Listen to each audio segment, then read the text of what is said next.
কেউ গুনাহগার না, ওদের জীবনের কোনো কালিমাও নাই, ওদের জীবনের ভিতরে কোনো খারাপির কোনো লেশ মাত্র নাই, কোনো খারাপি নাই। এমন কিছু আল্লাহ পাক রব্বুল আলামিনের সৃষ্টিদেরকে নিয়ে আল্লাহ পাক রব্বুল আলামিন বক্তা হয়ে বসেন, বলেন না সুবহানাল্লাহ। এবার বসে কি করেন? ফেরেশতারা তো চতুর্পাশে গেষ্টনি দিয়ে যাচ্ছেন, এখানে তো জেডের কয়েকটা মাত্র বাতি, আল্লাহ পাক রব্বুল আলামিন লক্ষ লক্ষ কোটি কোটি নূরের বাতি জ্বালায়া রাখছেন আরশ পর্যন্ত। এবার আল্লাহ পাক রব্বুল আলামিন ওই ফেরেশতাদেরকে ডেকে নিয়ে কি বলেন, ও ফেরেশতারা শোনো, ওই যে আদাঘাট মাঠের কোনায় কিছু আমার বান্দারা, যে বান্দাদেরকে বানানোর জন্য তোমরা আপত্তি করেছিলে,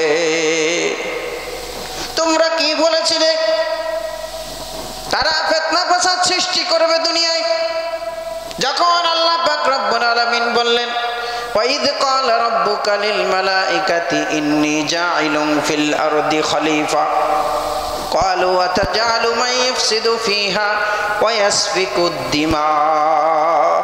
এরা রক্ত প্রবাহিত করবে, মারামারি করবে, হানাহানি করবে, কাটাকাটি করবে।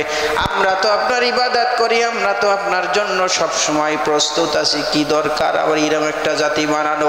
আল্লাহ পাক রব্বুল আলামিন ওই কথাটা স্মরণ করায়া ফেরেশতাদেরকে ডাক দিয়ে বলে, তোমরা তো নিষেধ করছিলা, দেখো এই গরমের ভিতরে এই রজনীতে সমস্ত কাজ কাম ছাড়িয়া আমি আল্লাহর জন্য ওই মাঠের কর্নারে এই কয়েকজন মানুষ বসে জাহান্নামের ভয়ে আমি আল্লাহ পাক রব্বুল আলামিনের রহমতের আশায়, দয়ার আশায়, জান্নাত পাওয়ার আশায়, গুনাহ মাফির আশায় বসে বসে আমি আল্লাহ পাক রব্বুল আলামিনের বড়ত্ব বয়ান করে।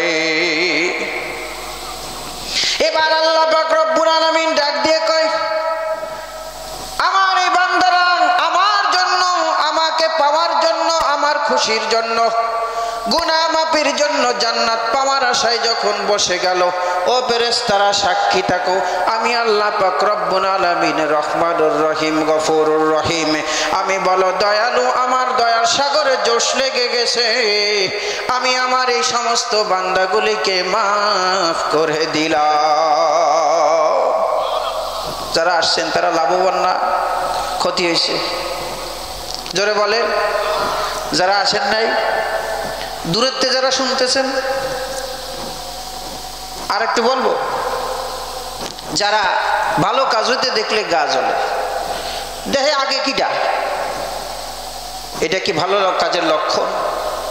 কেউ একজন ভালো কাজ করতেছে, আমি তার সহযোগিতা করবো, এটাই তো নিয়ম, এটাই হলো দিনের সাহায্যকারী। আর একজন আছে দেখবেন হৃদয়ের ভিতরে বক্রতা নিয়ে ঘোরে, আমি আগে থাকতে পারলাম না, আমারে কইলো না। আরে তুমি যখনই দাওয়াত পেয়েছো দিনের কাজের, তুমি তো তখনই ঝাঁপিয়ে পড়বা, এটা হলো ইমানদারের কাজ। এর চেয়ে বেশি কিছু আর বললাম না ভাই, চলে গেলে কিচ্ছু থাকবে না, কিছু নিয়ে যেতে পারবে না, হামিকা, বড়ত্ব, অহংকার কিছুই যাবে না, খালি লাশ হয়ে থাকবেন। মানুষে এসে কবে আদাঘাট গ্রামের অমুকের লাশ শুয়ে রয়েছে, কবে না অমুক টাকালা, অমুক ব্যবসায়ী, কিছু কবে না, ডাক দিয়ে বলবে আদাঘাট গ্রামের অমুকের লাশ শুয়ে রয়েছে, আর কিছুই যাবে না। অতএব হিংসা, রিয়া, অহংকার, ফাসাদ এগুলো ছেড়ে দিনের কাজ যেখানে হয়, যেভাবে হয়, আমি একজন সাহায্যকারী হব, আমি একজন ন্যূনতম সহযোগী হব, এটাই হলো মুমিনের কাজ। কারণ হতে পারে দুনিয়ার কোনো কাজ, নামাজ, কালাম, হজ, যাকাত, দান, খয়রাত, ভালো কথা, ভালো কাজ যারা জীবনে করেছি কিছু কবুলাই নাই। ওই দিন ওয়াজের দিন মাঠে যাওয়ার সময় একটু গোবর ফেলা একটু সাফ করে দিছিলাম, আল্লাহ পাক রব্বুল আলামিন হয়তো এটা পছন্দ করছে। এরকম মাফ আল্লাহ আগে করছে না? আরে প্রস্টিটিউট মহিলা, দেহ ব্যবসা করে এমন একজন মহিলা, একটা কুকুর, নিকৃষ্ট প্রাণীর তৃষ্ণা দেখে নিজের কাপড় খুলে রশি বানিয়ে কূপের ভিতর থেকে পানি উঠে খাওয়াচ্ছে। আল্লাহ রাব্বুল আলামিনের পছন্দ হয়ে গেছে, আল্লাহকে মাফ করে দিয়েছে।